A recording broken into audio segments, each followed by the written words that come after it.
Pues ¿Tiene todavía por no he Z? empezado. Ah, ok. Ahora sí. Pero ¿cuándo empiezo? ¿Cuándo? ¿Cuántos 5 segundos? Estás en línea. Ok, buenas tardes.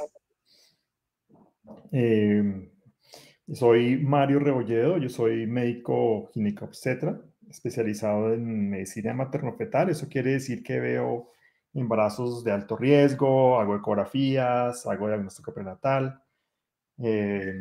Básicamente estoy dedicado a ver pacientes embarazadas. Trabajo en la unidad de medicina materno-fetal de la clínica Colsanitas, en sus sedes de clínica pediátrica y clínica universitaria Colombia. En las dos unidades hacemos ultrasonido, vemos pacientes embarazadas, todas las pacientes embarazadas de alto riesgo de las dos clínicas, vemos pacientes hospitalizadas y también hago obstetricia en mi consultorio. Entonces, digamos que estoy básicamente el 95% de mi tiempo lo estoy dedicando a las pacientes embarazadas. Y obviamente en esta época de COVID, pues estamos con un trabajo muy especial y estamos sometidos a una presión muy especial.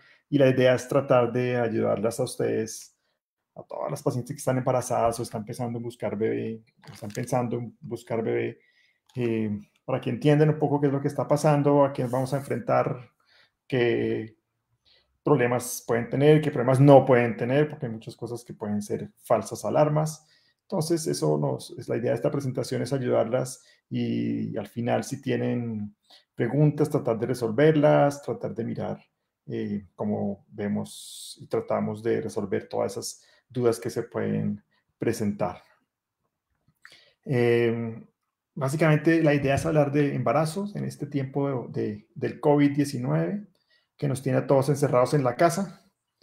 Nosotros los médicos somos los que más salimos. En mi casa yo soy el único que salgo, mis hijas y mi esposa están todo el tiempo aquí trabajando fuertemente, pero yo sí salgo y pues la atención de las pacientes embarazadas ha seguido básicamente de una forma muy similar. Les voy a contar qué cambios ha habido y pues obviamente los partos, los bebés no se han querido quedar en cuarentena, entonces siguen naciendo, entonces nos toca seguir trabajando y atendiéndolas a ustedes. Va a hablar un poco, algo de la enfermedad y su efecto en el embarazo o el contrario, o sea, qué efecto tiene el embarazo en la enfermedad. Les voy a contar qué hemos cambiado en el control prenatal. Les voy a contar también un poco qué ha cambiado durante el trabajo de parto, en el parto, en la atención del recién nacido. Algo de la protección, porque ustedes nos van a ver a nosotros muy protegidos. Esas medidas de protección van a ir cambiando. Y como les decía, algo de los cuidados del recién nacido. Es muy importante entender que estamos ante una enfermedad nueva. Hay algunas personas que son expertas, pero vean que todos son expertas y los expertos no llevan más de 3 o 4 meses estudiando esta enfermedad, por lo tanto todos estamos aprendiendo. Y lo que decimos hoy puede ser que no sea cierto en unos días, y lo que se dijo ayer puede ser que ya hoy no sea cierto. Entonces hay que tener en cuenta que esto evoluciona, esto cambia, y hay que estar atentos a lo que puede ir cambiando en los días que vienen. Como les decía, esta infección, pues es una infección que nos afecta, que nos puede afectar a todos. Y obviamente las pacientes embarazadas, pues son un grupo especial de personas que pueden tener, pueden no tener una susceptibilidad a esta enfermedad. ¿Cuál es el miedo original? El miedo original es que las pacientes embarazadas, ante ciertas infecciones respiratorias, por ejemplo, la influenza o los virus que hubo hace unos años, que eran el SARS y el MERS, que estaban emparentados con este que nos cogió ahora, les fue bastante regular a las embarazadas. Por lo tanto, el miedo original es que sucediera algo similar con las pacientes embarazadas con este nuevo virus. ¿Qué se ha visto hasta el momento? Lo que se ha visto es que a las pacientes embarazadas les va igual que las personas que no están embarazadas. ¿Qué quiere decir eso? Que probablemente el 80% van a tener enfermedades leves. Un porcentaje importante son asintomáticas. Digamos que ahí no se sabe muy bien qué tanta cantidad de gente asintomática hay en esta enfermedad, pero digamos que en forma general se piensa que las personas que tienen síntomas, el 80% van a estar bien, les va a ir bien, pueden estar en su casa. Un 15% van a estar hospitalizadas por una enfermedad un poco más severa y requieren vigilancia en la clínica. y un 5% van a tener que ser hospitalizadas en unidades de cuidado intensivo con una enfermedad mucho más severa. ¿Qué se ha visto con las embarazadas? Que se comportan de manera similar a las personas que no están embarazadas de su misma edad, es decir, que funciona igual con una persona de 30 años. De todas formas, las embarazadas son personas que deben cuidarse más. ¿Por qué? Porque el embarazo cambia la función de los pulmones. Los pulmones en las pacientes embarazadas funcionan de cierta manera que hacen que las enfermedades respiratorias pudieran ser más difíciles en ellas. Y el sistema de defensas de las pacientes embarazadas tiene una serie de cambios que permiten que el bebé crezca y se desarrolle, pero esos cambios pueden ser que cambien la respuesta de su sistema de defensas ante ciertas infecciones como estas. Estas infecciones pueden afectar más a las embarazadas. Por ejemplo, eso sucedió con el virus, sucede con el virus de la influenza. La influenza es una enfermedad que cuando las pacientes embarazadas tienen su infección, es más frecuente que se compliquen que una persona de la misma edad con influenza. Entonces, el susto original era ese, pero afortunadamente lo que se ha visto, lo que se ha publicado es que a las pacientes embarazadas no les va peor que a las personas que no están embarazadas. Es muy importante, de todas formas, cuidarse porque sigue siendo un grupo susceptible. Lo que se ha visto, lo que se ha reportado en China, en Europa y ahora en Estados Unidos es más embarazadas, sobre todo en su segundo y tercer trimestre. No se han reportado muchos casos en el primer trimestre del embarazo.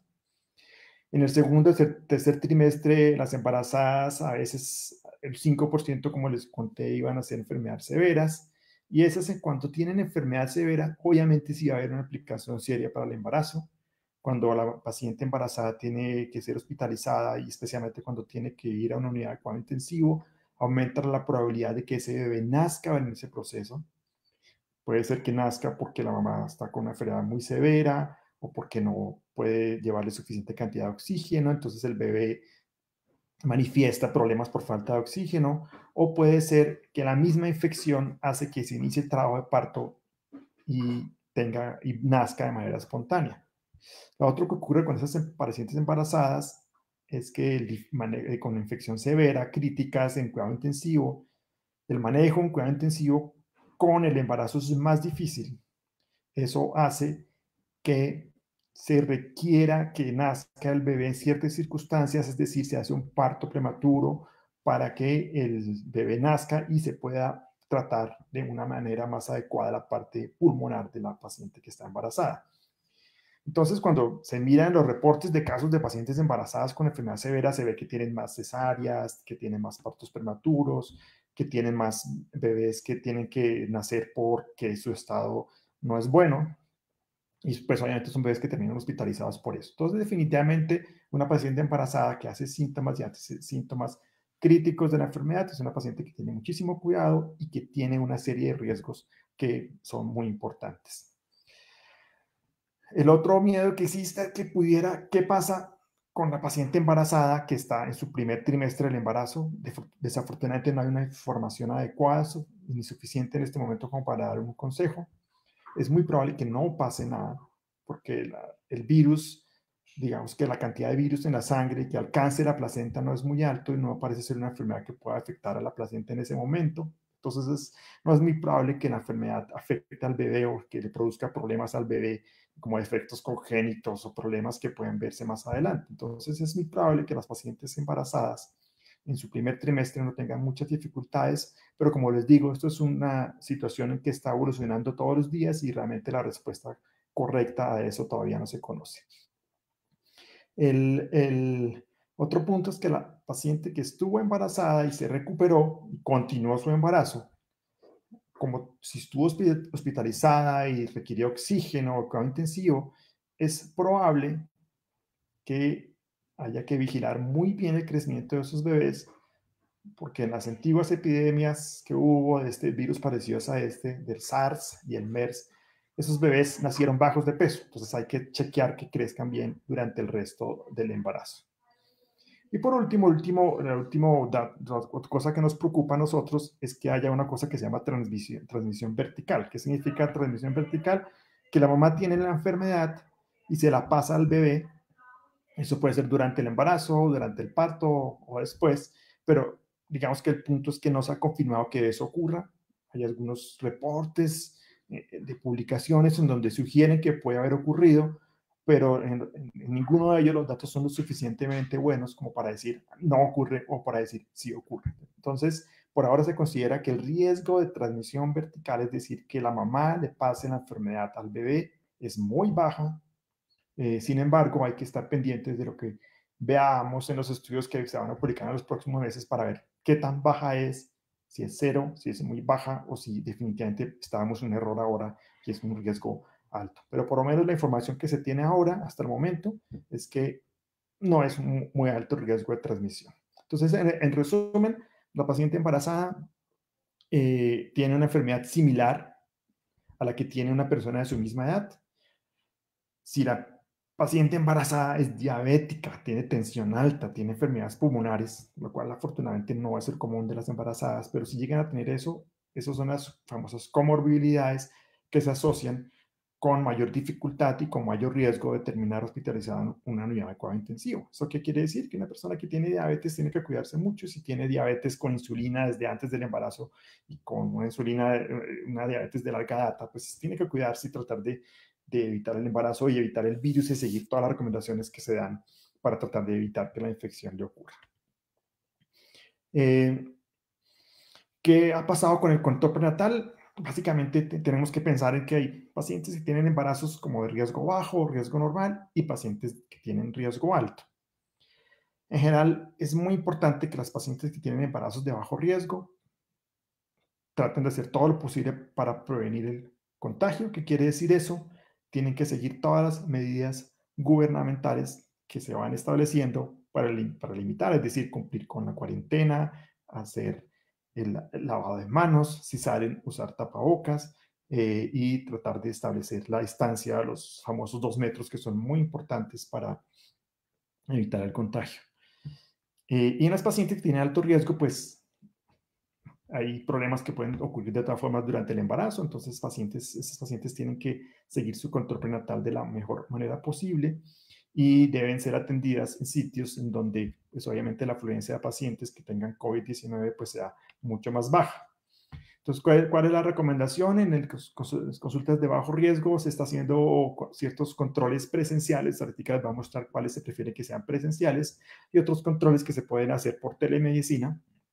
Es decir, desde la casa, cumpliendo ciertos requerimientos que se pueden hacer fácilmente, y todas deben cumplir las disposiciones que se han establecido para el aislamiento para la población.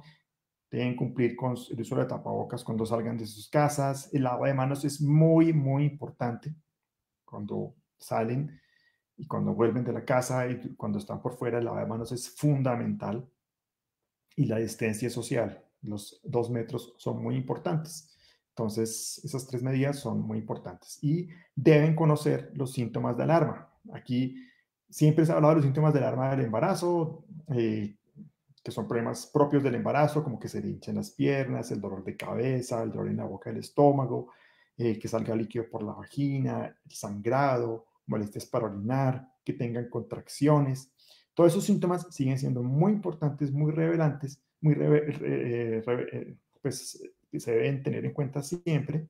Y actualmente pues le agregamos a ese listado de síntomas de alarma los síntomas de COVID, es decir, que aparezca fiebre, que aparezca tos, sobre todo si la tos es seca, que aparezca dolor de garganta, que aparezca malestar general como debilidad, cansancio, dificultad para respirar. Esos son los síntomas que se pueden asociar a la enfermedad por COVID-19. Entonces, esos síntomas entran en los síntomas de alarma que tenemos para las pacientes embarazadas que deben tener en cuenta para su consulta. Lo que se recomienda en la paciente que tiene síntomas leves como fiebre, tos o cansancio es llamar a su aseguradora, llamar a su EPS, llamar a su medicina prepagada, los teléfonos que a todas les han llegado, comunicarse y ahí se establece un protocolo en donde les van a indicar si hay que tomar la muestra para COVID-19 o no, y dónde se la van a tomar, o si van a ir a la casa. Digamos que establecer esa medida es muy importante. Tratar de hacer el primer contacto por teléfono para que no tengan que asistir a una clínica con los síntomas y todo lo que eso implica. Entonces, para el control prenatal, lo que se prefiere es que si la paciente tiene un control, por ejemplo, pasado mañana y aparece fiebre, no debe esperar a su control, debe comunicarse con Corsanitas en este caso, y ahí le van a ofrecer las medidas necesarias y las pruebas diagnósticas necesarias, y debe aplazar su control hasta que tenga una prueba positiva o negativa. Si la prueba es negativa, pues puede ir a su control. Si la prueba es positiva, pues hay que aplazarlo si no hay síntomas o otros síntomas de alarma del embarazo. Obviamente, si la enfermedad empeora, si la fiebre persiste, si aparece dificultad para respirar, si aparece dolor para respirar, o si los síntomas son más severos, sensación de falta de oxígeno, sensación de falta de aire, hay que ir a urgencias, o primero puede ser también llamar a la atención domiciliaria de medicina propagada para que le indiquen qué debe hacer, y en ese caso pues ir a urgencias y empezar el manejo de ese embarazo. ¿Cuáles son las consultas que se prefieren hacer? En general hay una consulta entre 11 y 14 semanas que debe ser presencial. En esa época del embarazo se hace una ecografía y unos exámenes que permiten hacer la evaluación del riesgo de alteraciones genéticas, que lo hacemos en todas las pacientes embarazadas. Entonces, digamos que debe haber una consulta entre 11 y 14 semanas que debe ser presencial, en la cual se van a hacer, si es posible, al mismo tiempo es lo ideal. Si no, se van a ordenar unos exámenes y una ecografía que sirve para evaluación de riesgo de alteraciones genéticas. Entre semana 14 y 18, si todo va bien, es factible hacer teleconsulta, no se necesita nada, se puede hacer la lectura de los laboratorios que se pidieron, aclarar dudas sobre el tamizaje y ver si hay algún síntoma de alarma o no en la consulta, pero la teleconsulta es muy práctica en este momento. Alrededor de la semana 22, 26, nuevamente es necesaria una consulta presencial, en la cual es muy importante hacer unos exámenes que sirven para buscar enfermedades como la diabetes del embarazo. Y en esta época también se hace una ecografía, que es la ecografía en donde se hace el diagnóstico de efectos congénitos, es decir, que se hace un estudio de todos los órganos del bebé, de su morfología, cómo está su corazón, cómo está su cerebro, cómo están sus riñones, para ver cómo está el bebé. Eso sería entre semanas 22, 24, máximo 26. Ahí en adelante podemos hacer otra consulta, teleconsulta, entre semanas 30 y 34, donde no se necesita ningún tipo de exámenes. Y alrededor de las 35 a 37 semanas hacer otra consulta presencial para dar las indicaciones para ir a urgencias, para hacer los últimos exámenes que hacemos en el embarazo. Y en el caso de que sea disponible, ahora no es disponible, lo ideal es poder tener pruebas para este virus al final del embarazo o en el momento de admisión en el trabajo de parto. Por ahora no está disponible, pero sería para el camino en el que vamos. Por lo contrario, si la paciente tiene alto riesgo y es una paciente que requiere más consultas, pues definitivamente hay seguimiento que no se puede hacer por teleconsulta. Hay pacientes que toca seguir viendo cómo sigue creciendo el bebé, cómo está su tensión arterial, cómo ver si aparecen problemas asociados al embarazo. Por ejemplo, los bebés que no están creciendo bien tienen que ir a consulta presencial. Cuando hay problemas diagnosticados en ecografía, cuando hay exámenes anormales, cuando hay gemelos, especialmente si los gemelos son de una sola placenta, se requiere que la consulta sea presencial.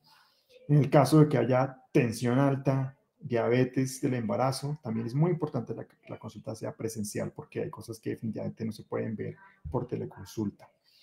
Que es muy importante cuando vayan al consultorio, ojalá pueda haber una comunicación el día anterior, donde se va a hacer unas preguntas sobre la opción de que haya síntomas de COVID-19, es decir, se les va a preguntar si ha habido fiebre, si ha habido tos, o si ha habido contacto con personas que tengan el diagnóstico de la enfermedad, caso en el cual se darían las orientaciones específicas y se aplazaría la consulta unos días de acuerdo a las circunstancias. Si la paciente está bien, si no tiene esos síntomas, entonces puede ir a su control el día siguiente. Van a ver que cuando llegue al control le van a tomar la temperatura y le van a volver a preguntar los mismos, a ver si están presentes los mismos síntomas. Y en el caso de que estén presentes los síntomas, porque no están al día anterior, pero ahora sí, pues hay que activar ciertos protocolos. Si no están presentes los síntomas, es muy importante que pues ya empiecen su consulta. Deben llegar con tapabocas. Es decir, recuerden que para salir de la casa necesitan el tapabocas.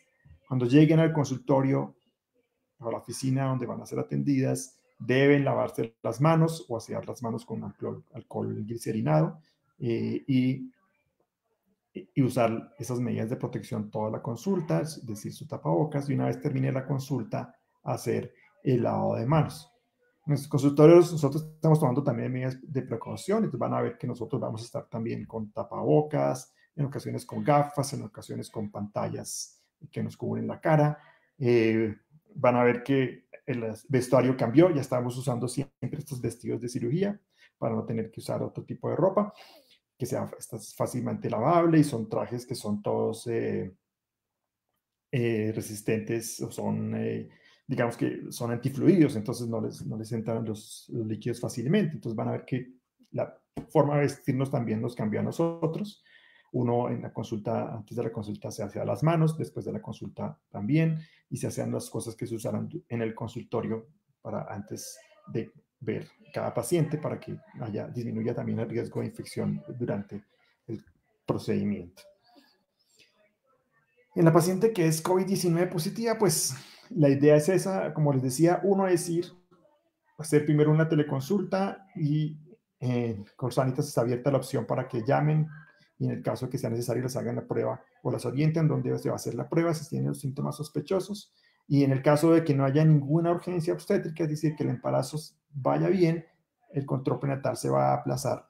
Por lo contrario, si hay síntomas o si el embarazo no va bien o se sospecha que no hay algo que no esté bien, hay que ir a consulta, ya sea seguramente de urgencias, en donde se va a hacer la prueba y se va a revisar qué pasa con el embarazo. Y como les decía, es muy importante usar los elementos de protección personal. ¿Qué va a pasar durante el trabajo de parto? En general, como les decía, el riesgo de transmisión por ahora de la mamá al bebé durante el trabajo de parto es bajo. Van a ver que durante el trabajo de parto se toman muchísimas más precauciones para evitar la transmisión. ¿Por qué? Porque hay ciertas situaciones de eventos del parto, por ejemplo, cuando están haciendo la última fase, que es pujar para que nazca el bebé, es un momento de alto riesgo de transmisión de la enfermedad porque en el pujo salen gotitas probablemente de la boca y ese tipo de gotitas pues son de riesgo para infección, por eso hay que usar tapabocas todo el tiempo y uno cuando atiende el parto va a estar con los elementos de protección full, entonces van a ver con tapabocas N95, con protectores de los ojos, con trajes antifluidos, que son muy importantes porque nosotros pues también estamos en riesgo, pero esas cosas también las protegen a ustedes, también todos los personal de enfermería va a estar con protección, el pediatra que va a recibir el bebé va a estar con protección. Entonces van a ver que todos vamos a estar como preparados para eso. En general, en el momento que haya pruebas disponibles suficientes, es posible que pasemos a un momento en el que se le hagan pruebas a todos, es decir, a todas las pacientes que llegan en trabajo de parto y a su acompañante.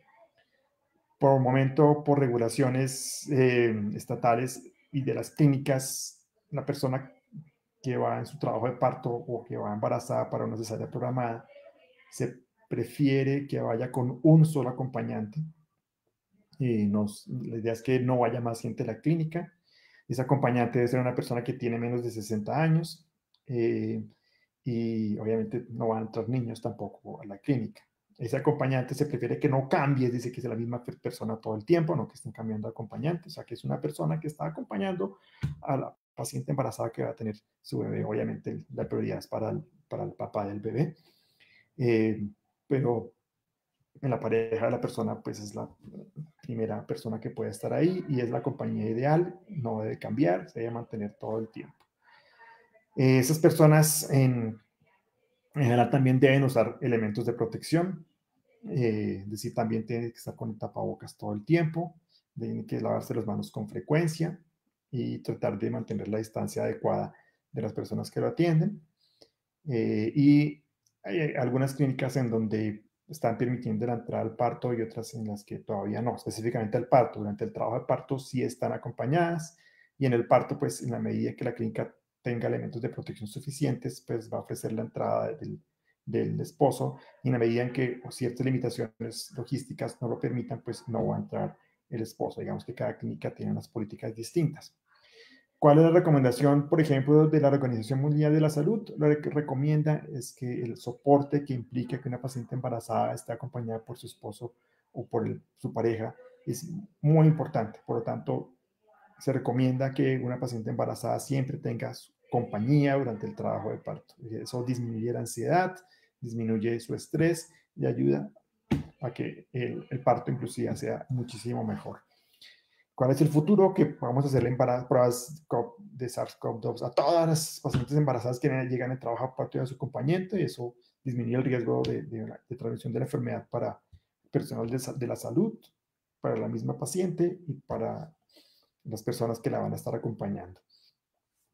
Si la persona que llegue a entrar en trabajo de parto, si ese paciente tiene síntomas sospechosos, pues las medidas de protección van a ser aún más importantes. Va a entrar a una zona especial de aislamiento, no va a ser en donde está normalmente el trabajo de parto, sino en una zona especial, una habitación especial para hacer ese seguimiento. Las personas que van a estar acompañándola van a estar con elementos de protección todo el tiempo, y como vamos a ver más adelante, va a haber ciertos cuidados especiales para el bebé y para la lactancia. El cuidado en estos casos debe ser individualizado. Cuando la mamá es COVID-19 positiva, en general hay que individualizar lo que se refiere al contacto piel a piel, al alojamiento de la mamá con el bebé y a la lactancia. Digamos que hay varias formas de ver esta situación. Vamos a verlas ahora. En general se considera que la paciente que es asintomática, que tiene síntomas leves, se debe considerar el contacto piel a piel dado el apego que tiene eso. No se ha encontrado que el virus esté en las secreciones de la vagina y en la sangre de manera significativa, y eso pues, va a ayudar a que el bebé no adquiera la infección en ese momento. Pero debe haber cierta protección, entonces la mamá tiene que estar usando el tapabocas, la mamá debe estar usando su mascarilla quirúrgica, y debe haber un lavado de manos previo antes del contacto para que disminuya la probabilidad de infección. Por lo contrario, si la mamá tiene una enfermedad severa o síntomas moderados, se va a evitar el contacto, porque va a ser, por un lado, logísticamente más difícil. Por ejemplo, si es una cesárea en ciertas condiciones de cuidado intensivo graves, pues va a ser casi que imposible, porque puede estar totalmente sedada y no lo va a ver. Por lo contrario, si es una situación menos grave, puede ser que lo vea, pero igual se va a evitar el contacto para evitar que ese bebé adquiera la infección en ese momento. En cuanto al alejamiento conjunto, es posible, pero es muy importante mantener las precauciones tanto en la casa como en el hospital, es decir, aislamiento para las goticas que salen cuando uno habla, que no llegan más allá de 2 metros, y del contacto. ¿Eso qué quiere decir? Que si la mamá decide lactar su bebé, tiene que lavarse muy bien las manos, tiene que asear muy bien los pezones y alimentar a su bebé con tapabocas. Una vez termine, el bebé se debe poner en la cuna a más de 2 metros de donde está la mamá para evitar las gotas, de haber un elemento de gotas y de contacto, y tiene que desinfectarse todas las superficies que estuvieron en contacto con la mamá para evitar que la infección la adquiera. Eso disminuye la probabilidad, es decir, se permite la lactancia, dado que los beneficios de la lactancia son muy importantes. Si la mamá decide lactar, es bueno para el bebé y ayuda a que haya menos infección. La otra opción es que haya un aislamiento con separación completa, es decir, porque la mamá tiene una enfermedad severa y la mamá no puede tomar la decisión de estar con su bebé o no, o simplemente la infección es severa y el bebé nace bien o nace, entonces o nace con dificultades, entonces queda hospitalizado en una unidad de recién nacidos, ya sea porque está prematuro o porque tiene alguna dificultad que tenga que ver con la prematurez. Entonces se prefiere que sea hospitalizado en una unidad de recién nacidos con medidas para evitar que esa infección se propague a otros bebés o al personal de salud de esa unidad de recién nacidos. También puede ser una hospitalización separada completamente, es decir, la mamá está en la clínica y el bebé se va con el papá a su casa, obviamente teniendo las medidas de protección con el papá, porque el papá, pues con la mamá infectada también es potencialmente infectado, así sea negativo o en el caso de que sea positivo, pues usar tapabocas y todo eso. Eso es básicamente con respecto a eso, a los cuidados del bebé. Una opción es que el bebé está en la casa, por ejemplo, eso es una opción válida completamente. Una mamá que tenga que estar hospitalizada y si el bebé está bien, pues puede estar en la casa, separado completamente, pero sería la mejor opción para el bebé. Esta es la idea de la presentación. Si quiere, vamos ahora a chequear las preguntas que tenemos.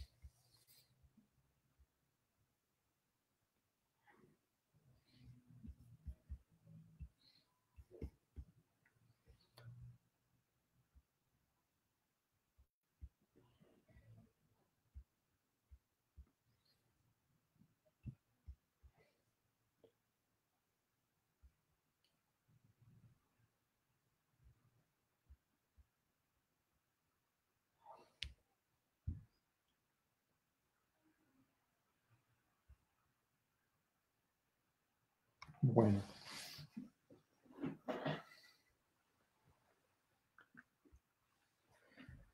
Bueno, aquí veo una pregunta de que nos dicen qué tan común es sufrir trombosis con hemorragia subcraniana en el posparto y si se puede repetir en el otro episodio en el segundo embarazo. Digamos que pues no.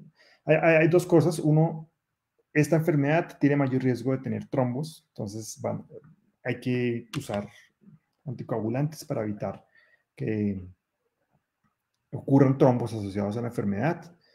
No es muy común tener una hemorragia dentro del cráneo en el posparto. A veces hay problemas de los vasos sanguíneos del cerebro que hacen que pueda haber sangrados. La probabilidad que eso se repita depende de cuál fue la causa del sangrado original. Digamos que es una pregunta bastante compleja. Digamos que lo ideal es que tengas una consulta de control preconcepcional para ver qué tanto riesgo tiene. También preguntan una paciente que tiene un embarazo de 7 semanas, que tiene flujo marrón y cólicos, y pues en el caso de que haya un embarazo de 7 semanas con sangrado ya sea de color café o escaso, lo mejor es ir al control y hacer un ultrasonido para ver o urgencias para ver si el embarazo va bien o no. Cuando 7 semanas los embarazos existe la probabilidad de que no estén bien o que estén por fuera del útero, entonces es muy importante si hay sangrado, ya sea poquito, de color marrón, y hacerse un ultrasonido por urgencias.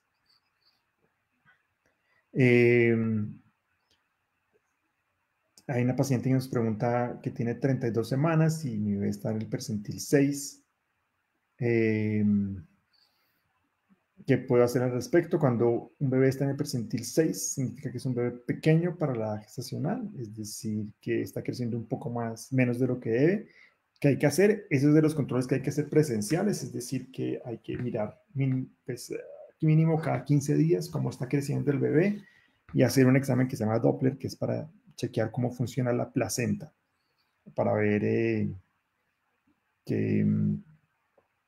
si la placenta está fallando o si la placenta está bien. Pero básicamente lo que hay que hacer es seguimiento del crecimiento del bebé.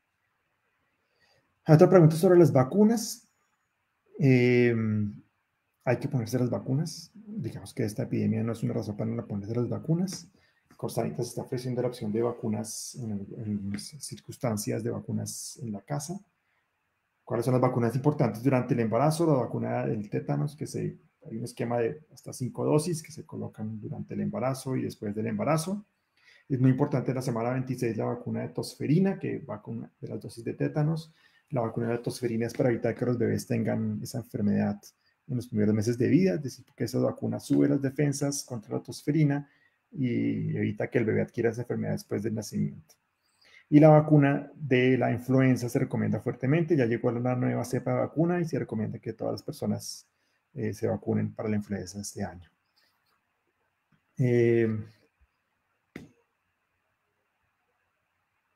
Las personas que tienen planeado un embarazo, ¿deban suspenderlo? Yo pienso que no necesariamente. Si ustedes bien esta pandemia pues, va a durar algunos meses, pero probablemente no más allá de 9 meses, decir que pueden buscar el embarazo, no hay un riesgo establecido, por lo tanto no hay una recomendación para que no busquen el embarazo si ese es el deseo.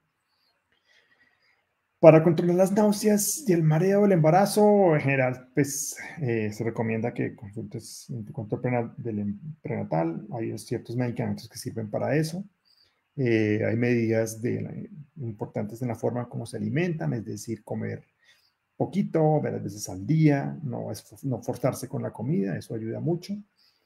Y pues cierto tipo de reposo, bajar un poco el estrés, mirar si hay alguna situación que esté incomodándola que puede poner en problema el embarazo y hacer que la persona esté más estresada. Puede ser importante para manejar las náuseas del embarazo, pero en general se recomienda que vaya con su médico. Si hay mucho vómito, es muy importante mantenerse hidratada, tomar suero oral para evitar la deshidratación, que es lo que realmente lleva más problemas. Aquí alguien pregunta que trabaja en una clínica que tiene COVID-19.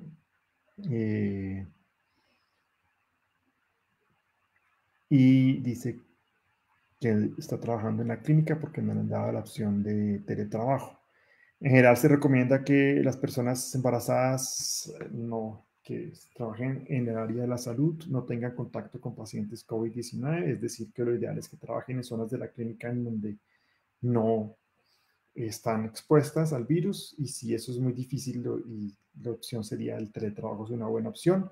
Conozco muchas médicas que las mandan a hacer protocolos en la casa o las mandan a áreas que están totalmente aisladas de COVID-19. Entonces, sí hay que buscar alternativas, y parte de la atención de medicina laboral y de las ARLs es buscar alternativas para evitar la vacuna de las 16 semanas. Esta vacuna es de tétanos, es importante, se debe aplicar, sobre todo en muchas situaciones. En Bogotá a veces no es tanto, pero en otras ciudades sí es muy importante. Y en las 16 semanas también se coloca la vacuna de la influenza, que también es importante. Recuerden que la influenza es un virus que afecta fuertemente a las embarazadas, entonces si se vacunan está muy bien. Y recuerden que esas vacunas suben las defensas, esas defensas pasan durante el embarazo por la placenta y también protegen al bebé en los primeros meses de vida. Entonces el bebé queda, entre comillas, ya vacunado para influenza por unos meses. Entonces es muy importante la vacuna de la influenza. Hay una paciente que nos dice que tiene hace 5 meses y a mis 34 semanas la placenta se desprendió. Me pregunta si después de un tiempo yo pudiera intentar embarazarme de nuevo. Ese es un problema que se llama abrupción de placenta. Tiene un riesgo de repetición un poco más alto de lo usual, pero son pacientes que con una buena consulta previa al embarazo para buscar factores de riesgo y con un buen seguimiento durante el embarazo se pueden embarazar. Digamos que requiere un control muy específico y con muchos cuidados durante el embarazo, y buscar factores de que sean de riesgo para ese tipo de problemas, es decir, buscar si hay enfermedades de base que aumentan la probabilidad de que eso ocurra. Son normales las punzadas en la parte baja del abdomen del embarazo. Digamos que las punzadas en la parte baja del abdomen son muy frecuentes. Digamos que el 100% de las embarazadas en algún momento tienen dolores en la parte baja, pero digamos que deben consultar con su médico para ver en ciertas circunstancias si son de preocuparse o si aparecen síntomas adicionales que requieran que haya la consulta. Digamos que tanto preocupación hay con esos síntomas depende de cómo está el embarazo, cuál es la evolución del embarazo, porque la mamá tiene que cargar el útero con el bebé y es muy frecuente que haya dolor en la parte baja del abdomen. Si ese dolor es muy fuerte o es recurrente, es decir, dura unos 30, 40 segundos y se pone dura la barriga y aparece cada más de 3 veces en 20 minutos, hay que ir a urgencias. Si es menos frecuente o si es un dolor constante, como tipo peso, pero suave, constante, probablemente es normal. Son normales. ¿Qué clínicas están permitiendo el ingreso del acompañante en el trabajo de parto? Al trabajo de parto ingresan, yo creo que todas las clínicas de Corsanitas entran durante el trabajo de parto, los familiares, pues el esposo, un acompañante, que es muy importante. ¿El riesgo de contagio disminuye si es por cesárea? No, no disminuye el riesgo de contagio. Digamos que el riesgo de contagio probablemente para el bebé es más importante después del nacimiento, con el contacto directo entre la mamá y el bebé. Por eso el parto o la cesárea da exactamente igual. En general se considera que en esta epidemia no hay una razón para hacer una cesárea por la epidemia. la atención de los partos normales debe ser como debería ser. No hay una indicación para hacer cesárea, excepto en los pacientes que están críticamente enfermas y que el parto se vuelve físicamente imposible o se requiere una cesárea de urgencia. Pero en general se prefiere que el parto sea normal, tiene menor riesgo y les da mejor a las señoras. Esos elementos de protección los debe llevar uno el día del parto o la clínica los suministra. En general se prefiere que los lleven las pacientes. Digamos que en general, la indicación es que cada persona lleve sus elementos de protección. Recuerden que los elementos de protección hay que usarlos desde que salen de casa. Por lo tanto, no hay que esperar a que en la clínica se los administren porque uno cuando sale de la casa le toca salir con el elemento de protección. Entonces, debe salir, no debe exponerse durante el camino. Corsanitas ofrece algún programa de salud mental para embarazadas. Sí, si ustedes miran el directorio de un área que se llama Psiquiatría de la Mujer, donde hay especialistas en psiquiatría que manejan las embarazadas muy bien. Conocemos varias personas que son muy buenas en esto. Me preguntan sobre la epidural. Actualmente se prefiere poner analgesia peridural temprana cuando haya dolor, porque eso ayuda a evitar el contacto o el riesgo el riesgo de transmisión de la enfermedad en las pacientes positivas con los episodios de dolor. Entonces, se prefiere que se inicie una epidural rápida, no está contraindicada, es el modo más elegido para manejar el dolor durante el trabajo de parto. Y en las clínicas actualmente en muchos países del mundo se recomienda que durante esta pandemia haya una necesidad de epidural temprana. ¿Cuándo se recomendaba hacer la primera ecografía? La primera ecografía se debe hacer para observar la viabilidad del bebé. En pacientes que son de bajo riesgo, sanas, es posible esperar hasta la semana 11-14 para hacer la primera ecografía. Si hay algún riesgo o un síntoma normal como sangrado, se puede hacer antes. Una paciente de 23 años nos pregunta dice que tiene 6 semanas de embarazo, que tiene ovarios poliquísticos y es su primer embarazo. En general, los ovarios poliquísticos se asocian con dificultad para quedar embarazada, entonces si quedó embarazada ya es una buena noticia. Hay que medir muy bien la progesterona para ver si hace falta, que sería la primera dificultad, pero una vez el embarazo pase de sus primeras 8 semanas, seguramente no va a tener ninguna dificultad, a menos que haya un problema que se llama resistencia a la insulina, que se asocia con ovarios poliquísticos. Entonces hay que mirar esos dos problemas.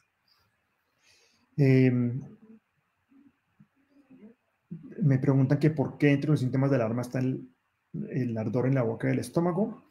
Es un síntoma importante en la segunda mitad del embarazo porque el ardor en la boca del estómago en las embarazadas se asocia con preeclampsia, que es una enfermedad que ocurre cuando se sube la tensión al final del embarazo. Y esa enfermedad es muy peligrosa para la mamá. Y uno de los síntomas de la preeclampsia complicada, severa, es el dolor en la boca del estómago. Más que ardor, es dolor en la boca del estómago. Que no sea el ardor como de reflujo, que se hierve la comida o que tiene gastritis. Es un dolor distinto, es como peso, como dolor como también hacia el lado derecho, como hacia el hígado. Entonces, por eso es un síntoma de alarma. Una mamá COVID negativo debe utilizar tapabocas para la lactancia. No, si la mamá se sabe que no tiene síntomas, no ha tenido contacto y está aislada, no tiene que usar tapabocas. Eso es para las mamás COVID positivas.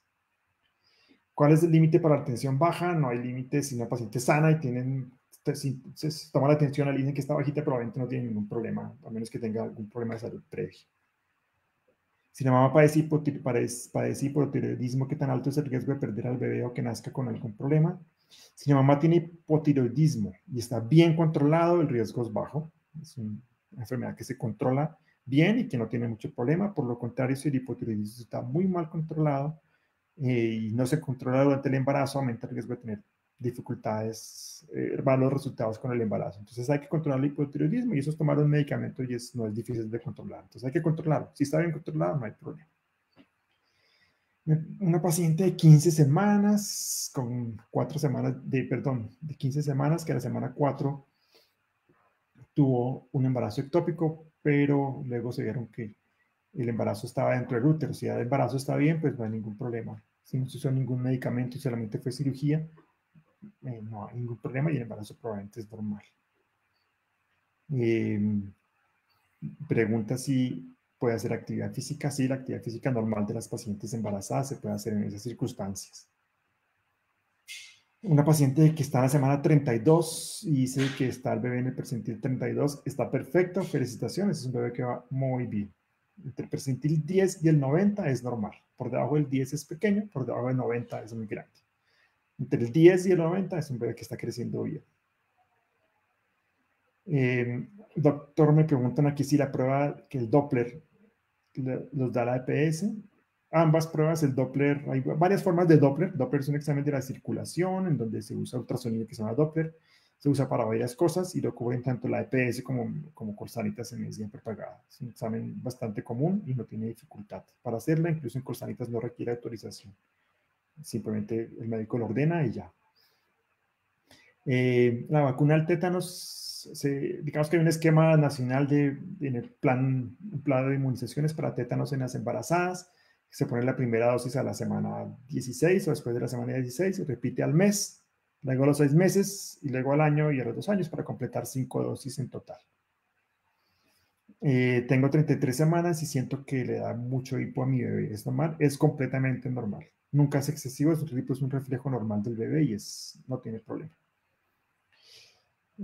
Con cesárea, ligadura de trompas, ¿cuál es el tiempo adecuado para estar en la clínica de acuerdo a los protocolos? Después de una cesárea con ligadura, actualmente en general después de cesárea, sin ligadura o no, se recomienda que la paciente embarazada esté 48 horas en la clínica.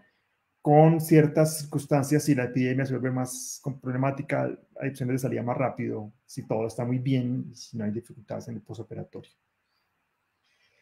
Me preguntan si la tercera cesárea es de alto riesgo. Sí, a medida que aumenta el número de cesáreas, la cesárea aumenta el riesgo porque hay una probabilidad de que la placenta se pegue a las cesáreas y hay ciertas dificultades asociadas a eso. Entonces, digamos que a medida que aumenta el número de cesáreas, el riesgo es más alto. Tener la tensión, como les digo, baja, eso es normal, no tiene problemas. El problema es tener la tensión alta, que es lo que daña al bebé, daña a la mamá, daña a todo el mundo. Entonces, la tensión baja no es problema. ¿Es normal sentir movimientos intensos y repetitivos acelerados del bebé? Sí, es normal, no tiene problema. Tengo 28 semanas y paso constantemente con taquicardia y me quedo sin aire la mayoría de las veces. Tendría que ir a urgencias. Probablemente más que ir a urgencias con esos síntomas es consultar en su control prenatal con su médico para ver si es necesario algún examen adicional o si se considera que es alguno de los síntomas que son usuales en el embarazo, porque ambas cosas pueden presentarse en el embarazo normal, pero hay que definirlo en el control a ver si eso es normal o no, pero no creo que sea un síntoma de urgencias como tal. ¿Es normal que el dolor de cabeza y que la sinusitis aumente? Puede ser que sí, puede ser que haya ciertas dificultades en las vías respiratorias altas y que empeoren la sinusitis en una persona que no la tenga muy bien controlada. La epidural requiere alguna prueba previa, se debe tener evaluación por anestesiólogo. En general, todas las pacientes embarazadas deben tener una evaluación por anestesiólogo antes de ir a la clínica, es lo que se prefiere. Si por alguna circunstancia no alcanzó, porque pues, nació prematuro, por ejemplo, o no hubo citas, o se demoró en pedir la cita y llega a su trabajo de parto, puede tener esto epidural, le hacen la valoración antes de la epidural, pero lo ideal es que sea antes, pero no pasa nada si se hace durante la clínica. La aspirineta me preguntan si ayuda para evitar sí, la aspirina a bajas dosis, que la aspirina de 100 miligramos se usa para disminuir el riesgo de preeclampsia en ciertas circunstancias. Se usa mucho y es una terapia efectiva. A mis 23 semanas de embarazo en la ecografía me dicen que el riñón izquierdo del bebé está dilatado, más dilatado que el derecho, midiendo 6.9. ¿Qué tan común puede causar al futuro? A las 23 semanas de embarazo con una pelvis renal, que es lo que se dilata en el riñón de 6.9 milímetros, para definir qué pasa en el futuro hay que ver qué pasa primero durante el embarazo, es decir, que eso se evalúa durante el embarazo. Hay que ver cómo están después de la semana 30. Si por casualidad está más dilatado, hay que verlo cuando nazca el bebé. A las 48 horas se va a hacer una ecografía de los riñones. Si se ve dilatado, los urólogos pediatras hacen un seguimiento para ver si el bebé requiere alguna cirugía y eso va a evitar que el bebé tenga problemas. Si uno no hace nada es cuando aparecen los problemas. Si uno se olvida del tema y nunca se hace nada y deja al bebé así es cuando aparecen los problemas. Pero si uno le hace el seguimiento, pues va a estar bien. Después de una miocentesis, ¿cuánto tiempo debe esperar para hacer ejercicio? Nosotros cuando hacemos amiocentesis indicamos 48 horas de reposo. O sea, quiere decir que a las 72 horas ya puede hacer ejercicio. Me pregunta si tengo 24 semanas, ¿cuántas veces al día debo sentir moverse al bebé? A las 24 semanas, está en una época en donde a veces no son tan predecibles los movimientos del bebé. En general, la tabla de movimientos del bebé es muy sencilla. Si uno cuenta cuántas veces se mueve el bebé durante una hora después de cada comida, es decir, después del almuerzo, después del desayuno, después de la comida, si suma lo de las 3 comidas debe dar más de 10. Como ven, es muy fácil hacer ese conteo y seguramente casi todos los bebés se mueven más de eso. Entre 24 y 26 semanas ya deben empezar a sentir eso. Antes de las 24 semanas es muy variable porque hay gente que lo siente más, gente que lo siente menos. Entonces no es tan fácil contar los movimientos del bebé. Aquí una paciente que tiene 38 semanas me pregunta que le hicieron el examen del cultivo del recto vaginal y salió con una bacteria que se llama estreptococo. Esa bacteria no requiere tratamiento durante el embarazo. Lo que hay que hacer es cuando llegue a la clínica con trabajo de parto, se debe poner penicilina, que es un antibiótico que evita que esa bacteria le pase al bebé durante el trabajo de parto. No hay que hacer nada más, es decir, poner penicilina durante el trabajo de parto evita que esa bacteria alcance al bebé. Y el pediatra debe estar enterado porque entonces los pediatras le hacen un seguimiento especial a esos bebés para estar seguros de que no haya infección. No hay que hacer nada antes, no va a servir, igual la bacteria va a estar. Y después de que nazca el bebé tampoco hay que hacer nada, solamente durante el trabajo de parto. Una paciente pregunta si es normal que el bebé no se mueva a las 19 semanas. Digamos que hay personas que empiezan a sentir el bebé después de ese tiempo, 20, 21 semanas. Entonces, si todo va bien, si el control está bien, si los ultrasonidos son normales, puede ser normal que el bebé no lo sientan a las 19 semanas. El bebé sí se mueve, pero no lo siente. Por lo contrario, si nunca ha tenido control del embarazo, por ejemplo, pues hay que mirar qué está pasando. A ver si todo está bien, pero si el control ha sido normal, seguramente no hay ninguna dificultad. En el segundo trimestre es normal es normal tener mucho dolor de cabeza. Digamos que no es tan común. Hay que ir al control, hay que tomarse la tensión arterial y ver que todo esté bien. Si todo está bien, pues requiere poner una evaluación para ver por qué está doliendo la cabeza tanto, estar seguro de que no haya ninguna causa específica.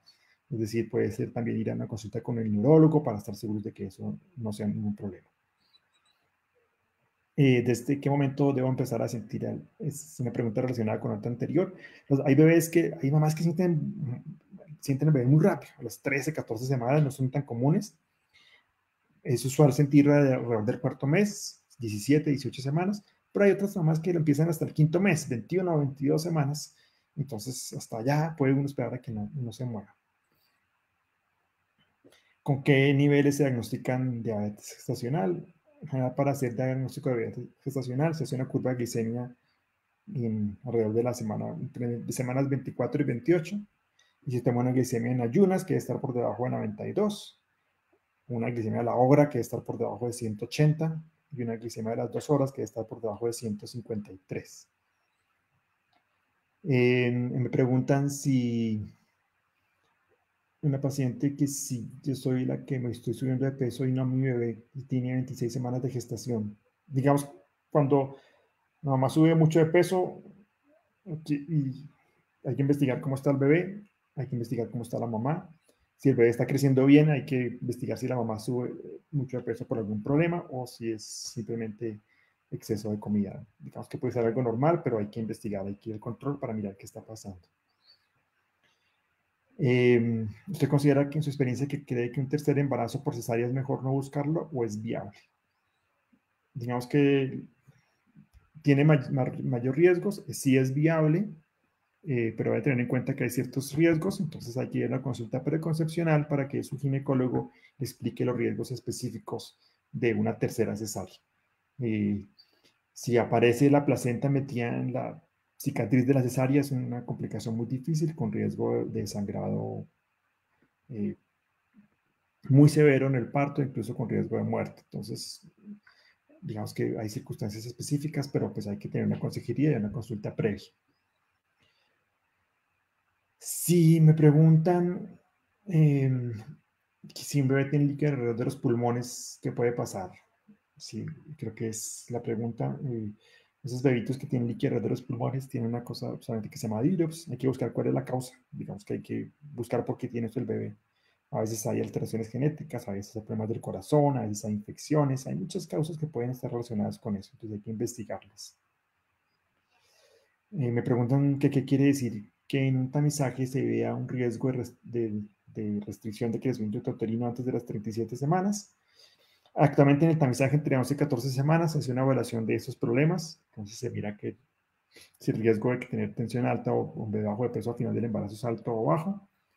Eso no quiere decir que vaya a tener problemas, simplemente que el riesgo es más alto. Entonces quiere decir que hay que chequear con más frecuencia el crecimiento del bebé.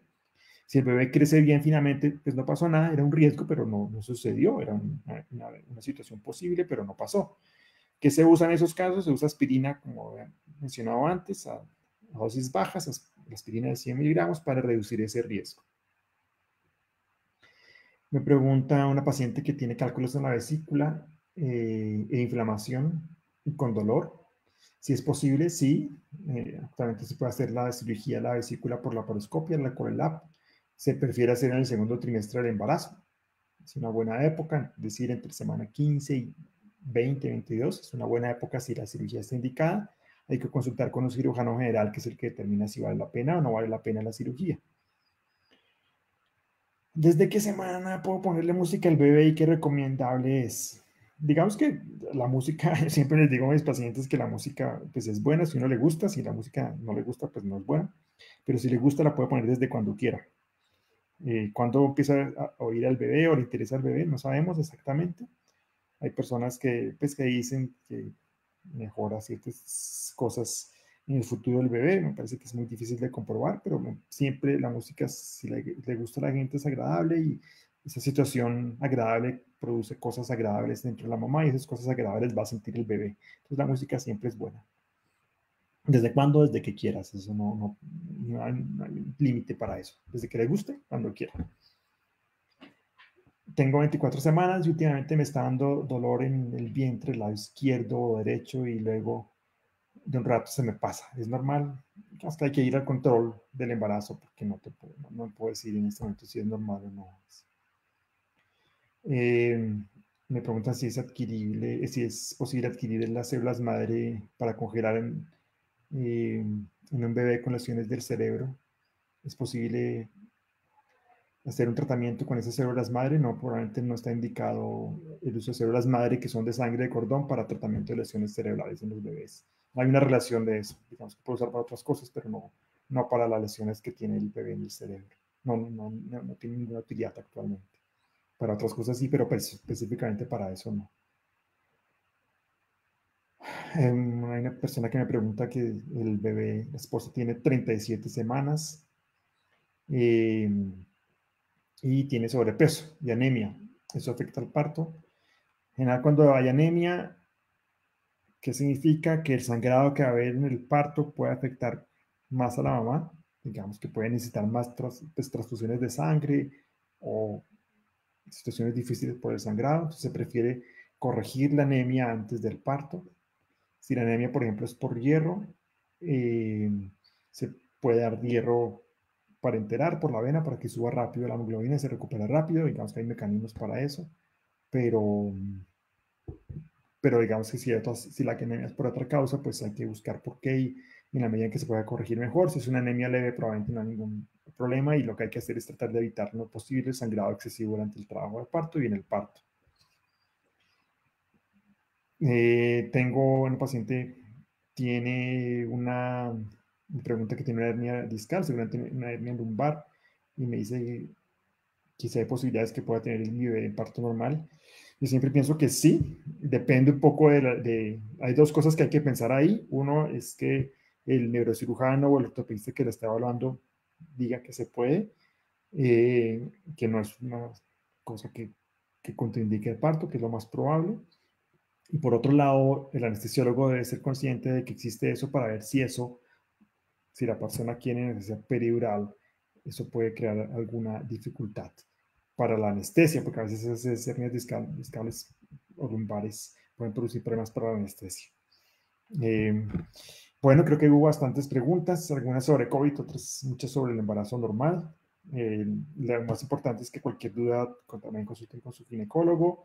Y pues la idea es que seguimos aquí atentos, estamos trabajando a medida de los médicos para estar pendientes de ustedes. Muchísimas gracias por la atención y espero poderles haberles ayudado en sus temores y resolverle dudas que tenían sobre la infección. Muchas gracias a todas las asistentes. Hasta luego.